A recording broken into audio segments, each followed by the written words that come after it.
지방의원의 재량사업비 비리를 수사하고 있는 검찰이 오늘 도의원 2명을 입건하고 이들의 사무실을 압수수색했습니다. 교육부가 서울시립대와 삼육학원이 제출한 서남대 정상화 계획서를 최종 반려했습니다. 사실상 폐교를 의미하는 것이어서 지역사회와 정치권의 반발이 잇따르고 있습니다. 폭염으로 가축 사육에 비상이 걸렸습니다. 축사 온도를 낮추고 영양분이 많은 사료를 공급하는 등 철저한 관리가 필요합니다. 음식물 쓰레기에 쇠붙이와 플라스틱 등 각종 이물질이 섞여 반입되면서 선별기가 고장나고 작업 인부들이 큰 고통에 시달리고 있습니다. 여러분 안녕하십니까? JTV 8시 뉴스입니다. 5년을 끌어온 서남대 사태가 결국 폐교 수순으로 치닫고 있습니다. 교육부가 서남대 정상화 계획을 수용하지 않겠다는 입장을 공식적으로 통보했습니다. 각계의 반발과 규탄이 터져나왔습니다. 보도에 이승환 기자입니다. 교육부는 이번 결정에 대해 두 기관이 모두 의대 유치에만 관심을 보였을 뿐 교육의 질이 개선될 가능성은 없기 때문이라고 설명했습니다. 이번 주 강력한 구조개혁 방안을 결정해서 다음 주에 내놓겠다는 뜻도 밝혔는데 검토 대상에 폐교가 포함되어 있음을 부인하지 않았습니다. 폐교까지 포함해서 검토를 하고 있고요. 또 구조개혁이라 하면은 폐교의 통폐합에 뭐 이런 여러 가지 방안은 다양한 유형별로 있어요. 그런데 이제 그 중에 어떤 거를 할지를 저희가 이번 주에 결정을 하는 거고요. 남원시는 교육부가 재정 기여, 그러니까 설립자가 횡령한 330억을 먼저 해결하라고 요구하는 건 문제라며 모든 수단을 동원해 대응하겠다고 밝혔습니다. 정상화시키겠다는 그런 결정을 또 그 필요성을 인식시키는 노력을 우리 남원 시민, 전라북도 도민 모든 역량을 동원해서 끝까지 투쟁해 나갈 것입니다. 2천억이 넘는 재정 투자 계획을 제출했던 서울시도 교육부의 결정에 유감을 표명했습니다. 설립자가 횡령한 돈을 제3자 인수기관이 내야 하는 이 구조는 저희는 이거는 말이 안 맞다는 것이 분명한 입장입니다. 전북 국회의원들은 서남대가 폐교되면 교육부가 사학비리에 눈 감고 결과적으로 범죄자의 재산을 지키는 데 일조한 셈이 된다며 강력히 비난했습니다. 교육부의 무책임하고 잘못된 행정을 규탄합니다. 교육부는 이로 인해 발생하는 대학과 학생, 전북 사회의 피해를 온전히 책임져야 할 것입니다. 5년을 끌어온 서남대 사태가 결국 최악인 폐교 수순을 향해 가고 있지만 마땅한 대응책도 시간도 없어 막막함만 커지고 있습니다. JTB 뉴스 이승원입니다. 지방의원의 재량사업비 비리를 수사하고 있는 검찰이 오늘 도의원 2명을 입건하고 이들의 사무실을 압수수색했습니다. 검찰 수사가 급물살을 타고 있습니다. 송창용 기자가 보도합니다. 전라북도의회 한 의원이 급히 사무실로 들어갑니다. 곧이어 검찰 관계자들이 압수수색한 서류 등을 들고 나옵니다. 다른 도의원 사무실에서도 한 상자 분량의 압수수색 물품을 확보하고 나섭니다. 지방의원의 재량사업비 비리를 수사하고 있는 검찰이 도의원 2명을 불구속 입건하고 이들의 사무실에 대한 압수수색을 실시했습니다. 지난해 12월 이후 도의회에 대한 세 번째 압수수색입니다.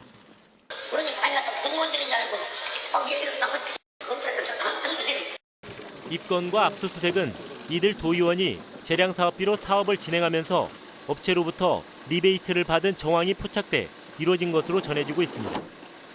앞서 지난 19일 검찰은 재량사업비 비리 사건의 브로커 역할을 한 혐의로 김모 씨를 구속했습니다. 검찰은 김 씨가 챙긴 돈 가운데 일부가 지방 의원들에게 흘러갔을 것으로 보고 김 씨를 집중 추궁했고 최근 김 씨가 입을 열기 시작한 것으로 알려지고 있습니다. 이번 압수수색도 김 씨의 진술에 따라 이루어진 것으로 보입니다. 검찰은 또 이와 별도로 재량사업비와 관련해 업체에서 리베이트를 받은 혐의로 전 전주시의원을 입건하고 구속영장 청구를 검토하고 있습니다. 지역 정가에서는 재량사업비 비리에 연루된 도의원 등 정치인이 몇 명 더 있다는 소문이 돌고 있습니다. 지난해부터 재량사업비 비리를 수사해온 검찰은 지금까지 전현직 도의원 2명을 구속했습니다. 검찰 수사가 급물살을 타면서 지역 정가에 대한 수사가 어디까지 확대될지 관심이 모아지고 있습니다. JTB 뉴스 송창용입니다. 도내 공연단체들이 한 해 의상이나 소품 구입에 쓰는 돈이 적지 않은데요. 마땅한 보관시설이 없어서 공연이 끝나면 버려지는 일이 많습니다. 의상과 소품을 관리하고 공연단체에 빌려주는 공동 보관시설이 필요하다는 지적이 나오고 있습니다. 하원우 기자의 보도입니다. 전북 도립국악원이 사용하는 의상 보관소입니다. 수천 벌의 공연 의상이 너댓평 남짓한 공간을 빽빽하게 채우고 있습니다. 민간 공연단체는 사정이 더 열악합니다. 별도의 보관실이 없다 보니 월 50만 원씩 임대료를 주고 공간을 빌려 쓰고 있습니다. 가뜩이나 열악한 형편에 적지 않은 돈을 쓰고 있는 건데 무대 장치나 덩치가 큰 소품은 한 번 쓰고 버리는 일이 다반사입니다. 공연이나 행사가 끝나고 나면 부피가 큰 소품이라든지 이런 부분들 같은 경우는 보관할 장소가 없다 보니까 다시 부셔가지고 버리기도 하고. 도립국악원과 문화관광재단은 해마다 400여 벌의 공연 의상을 구입합니다. 지난 3년간 두 단체가 구입한 공연 의상은 1,300여 벌. 한 벌당 평균 48만 원씩 모두 6억 5천만 원을 썼는데 전체 사업비의 25%에 이릅니다. 여기에 각 시군 문화예술단체와 민간 공연단체의 구입 비용까지 더하면 액수는 큰 폭으로 늘어납니다. 하지만 분실이나 훼손 우려 때문에 의상을 빌려주는 곳도 없습니다.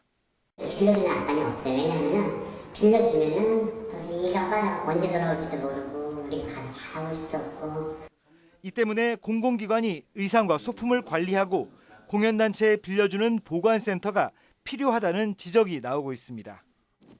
재정적으로 열악한 공연단체들이 비용 부담을 덜고 창작 활동에 전념할 수 있도록 효율적인 관리 방안이 필요합니다. JTB 뉴스 하원호입니다. 요즘처럼 푹푹 찌는 불볕더위에 힘든 건 사람만이 아닙니다. 가축들도 극심한 스트레스를 받고 있습니다. 최대한 축사 온도를 낮추고 사료를 먹이는데도 세심한 관리가 필요합니다. 오정현 기자가 보도합니다. 그나마 볕이 덜한 곳을 찾아 소가 축 늘어졌습니다. 더위에 부대끼는지 날파리를 쫓는 꼬리짓도 힘이 없습니다. 열화상 카메라를 들이대니 소들이 온통 빨갛고 축사 온도는 40도에 육박합니다. 현재 바깥 날씨는 30도를 웃도는 불볕더위가 이어지고 있습니다. 이곳 축사 안에 들어와 봤더니 그야말로 찜통인데 이렇게 고온의 환경이 이어지다 보면 가축들이 밥을 덜 먹게 됩니다. 고온 스트레스를 받기 때문인데 덜 먹는 만큼 성장이 더디고 생산량도 줄어듭니다. 최고의 악조건이거든요. 스트레스를 최고 많이 받을 때입니다. 유량도 4분의 1 정도 이렇게 줄어버리는. 찬물을 뿌려주고 송풍기를 돌려준다면 축사를 한결 시원하게 유지하는 데 도움이 됩니다. 물 한 개를 뿌려주고 환기를 하니 금세 29도까지 내려갑니다. 미네랄지 비타민 등을 급여하면 좋고 또한 시원하고 깨끗한 흐르는 물을 공급해주면 더욱 좋겠습니다. 땀구멍이 없어 열 배출이 힘든 닭과 오리는 더욱 세심한 관리가 필요합니다. 산란율이 떨어지는 건 둘째치고 폐사로까지 이어지기 때문인데 올여름 전북에서 폭염으로 폐사한 닭과 오리는 벌써 43만여 마리에 달합니다. 전문가들은 좁은 곳에 몰아서 사육하지 말고 에너지 함량이 높으면서 소화가 잘 되는 사료를 주는 게 중요하다고 조언합니다. JTB 뉴스 오정현입니다. 음식물 쓰레기는 사료나 퇴비로 재활용되는 만큼 말 그대로 음식물만 버려야 합니다. 하지만 이물질이 무려 30%나 되고 심지어 쇠붙이까지 마구 섞어버리는 일도 적지 않습니다. 주혜인 기자가 취재했습니다. 하루 300톤의 음식물 쓰레기가 들어오는 전주 리사이클링 타운. 작업 현장을 살펴보니 돼지뼈에 카페트까지 황당한 이물질들이 줄줄이 나옵니다. 이것이 하루 반나절 동안 음식물 쓰레기에서 나온 이물질인데요. 비닐뿐만 아니라 보시다시피 이렇게 냄비와 파이프까지 들어있습니다. 전체 음식물 쓰레기 가운데 이런 이물질은 무려 30%. 사철 내내 힘든 작업이지만 요즘처럼 30도가 훌쩍 넘는 한여름에는 더없이 고통스러운 일이 아닐 수 없습니다. 저희들이 이물질을 거꾸로 이렇게 주워내야 되는데 그런 과정에서 그 속에 들어있는 음식물의 썩은 악취를 그대로 맡아야 됩니다. 사람은 말할 것도 없고 기계도 견디지 못할 때가 적지 않습니다. 선별기가 멈춰서는 일이 다반사인데 쇠붙이라도 끼면 일은 더욱 복잡해집니다. 이물질이 끼어가지고 이 호파가 제대로 돌아가야 되는데 이 기계가 하루에도 몇 번씩 고장이 납니다. 그래서 그 기계 수리비 그리고 인건비 이런 것들이 많이 지출되고 있습니다. 음식물 쓰레기를 제대로 분리 배출하지 않으면 최고 100만 원의 과태료가 부과되지만 일일이 확인하기도 어려워서 단속은 힘든 상황. 마구 버리는 음식물 쓰레기와 함께 시민들의 양심도 버려지고 있습니다. JTB 뉴스 주혜인입니다. 정부가 공공부문 비정규직의 정규직화를 장려하고 있는 가운데 전주시 시설관리공단이 이달부터 비정규직 69명을 순차적으로 정규직으로 전환하기로 했습니다. 또 초과 근무와 휴일 근무를 줄여 29명을 새로 채용하기로 했습니다. 전주 한옥마을과 국립무형유산원을 잇는 오목교가 오늘 개통됐습니다. 오목교는 보행자만 다닐 수 있는 인도교로 모두 24억 원이 투입돼 길이 86m, 폭 4m로 개설됐습니다. 전주시는 오목교가 개통함에 따라 한옥마을을 찾는 관광객들의 발길이 전주천 넘어 국립무형유산원 등으로 이어질 것으로 기대했습니다. 오늘 오전 8시 반쯤 임실군 강진면의 한 비닐하우스 옆에서 근처에 살던 74살 태 모 씨가 벌에 쏘여 숨졌습니다. 소방당국은 태 씨가 잡초를 제거하다가 벌에 머리와 팔을 쏘인 것으로 보고 정확한 사망 경위를 조사하고 있습니다. 군산시 납포면의 한 저수지에서 물고기 수백 마리가 집단 폐사해 군산시가 원인 규명에 나섰습니다. 군산시는 물고기에서 심한 악취가 나는 점 등을 미뤄 폐사한 지는 며칠이 지난 것으로 보고 있습니다. 군산시는 최근 무더위가 이어지자 수온이 올라가면서 산소가 부족해 물고기가 집단 폐사한 것으로 보고 시료를 채취해 보건환경연구원에 수질 분석을 의뢰했습니다. 전북은 오늘 7개 시군에 폭염경보가, 4개 시군에는 폭염주의보가 내려졌습니다.